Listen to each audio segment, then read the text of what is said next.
In a test cross involving F1 dihybrid flies, more parental type offspring were produced than the recombinant type offspring.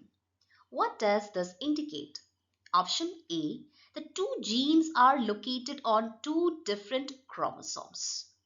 This is incorrect because if the genes were on different chromosomes, independent assortment would result in roughly equal number of parental as well as recombinant offspring, more parental types. So option A is incorrect.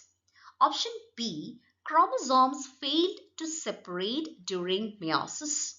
This is also incorrect because this situation would lead to aneuploidy, that is abnormal number of chromosome. So option B is also incorrect. Option C, the two genes are linked and present on the same chromosome. This is absolutely correct because we know that if the genes are linked, that is on the same chromosome, you will observe more parental type offspring than the recombinant offspring. So option C is the correct answer because in a test cross involving F1 dihybrid flies, if more parental type offspring are produced than the recombinant offspring, it suggests that two genes are linked. That means they are located close together on the same chromosome.